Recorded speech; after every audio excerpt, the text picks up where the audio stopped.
Pernahkah Anda membayangkan seseorang sengaja menjadi gila hanya untuk melarikan diri dari jabatan paling tinggi di kerajaan? Naik kuda dari pelepah pisang, lari kencang ke tengah taman. Kenapa Abu Nawas akalnya hilang? Subscribe dulu untuk cari jawaban. Dunia mengenalnya sebagai sang penggeli hati, sosok sufi yang mampu merobohkan logika raja dengan humor-humor politisnya. Namun, sebuah wasiat terakhir dari sang ayah, Maulana, seorang hakim agung kerajaan, mengubah hidup Abu Nawas selamanya. Hari ini, kita akan melihat bagaimana seorang pria kurus kering melawan keinginan sultan, mengakali penjaga gerbang yang tamak, dan memberikan pelajaran tentang keadilan yang akan membuat Anda merenung. Siapakah yang sebenarnya gila? Cerita bermula saat kematian mendekati Maulana. Ia meminta Abu Nawas mencium kedua telinganya. Telinga kanan berbau harum bak surgawi, namun telinga kiri, baunya lebih busuk dari bangkai yang paling menjijikan. Inilah beban seorang kadi atau hakim. Satu telinga harum karena mendengarkan kebenaran, telinga lainnya busuk karena sengaja menutup diri dari keluhan rakyat.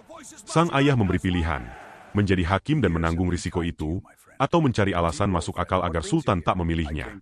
Dan pilihan Abu Nawas? Ia memilih menjadi gila. Rakyat Baghdad gempar.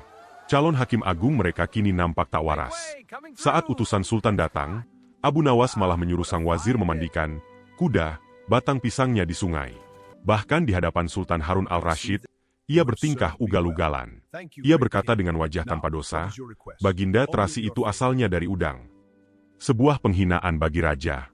Sultan yang murka memerintahkan satu hal, hajar dia, pukuli dia 25 kali. Namun Abu Nawas bukan sekadar badut. Ia adalah ahli strategi. Di pintu gerbang, ia dihadang penjaga yang menagih janji, bagi 2 hadiah dari Sultan.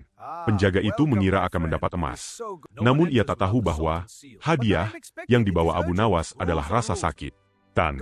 Tanpa banyak bicara, Abu Nawas mengambil kayu besar dan menghantam penjaga itu 25 kali. Ini bagianmu, pikirnya. Sebuah pelajaran bagi mereka yang suka memeras rakyat jelata. Di depan Sultan, Abu Nawas membongkar segalanya. Ia tidak memukul tanpa alasan. Ia hanya menjalankan kesepakatan bagi hasil atas hadiah, pukulan yang ia terima. Sultan tertawa terbahak-bahak menyadari kecerdikan ini. Penjaga yang tamak itu justru kena batunya. Sultan akhirnya menyerah. Ia sadar, Abu Nawas terlalu cerdas, atau mungkin terlalu berbahaya, untuk dijadikan hakim yang kaku. Jabatan itu akhirnya jatuh ke tangan orang lain. Dan Abu Nawas, ia berhasil menyelamatkan telinganya agar tidak menjadi busuk. Seringkali, kita harus berpura-pura menjadi bodoh di hadapan dunia untuk mempertahankan integritas dan prinsip kita.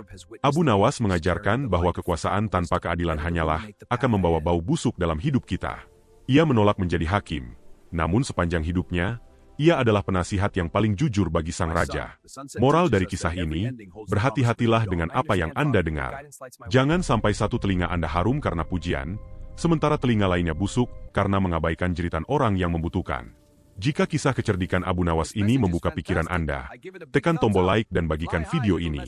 Cerita mana lagi dari sang sufi lucu ini yang ingin Anda lihat? Tulis di kolom komentar.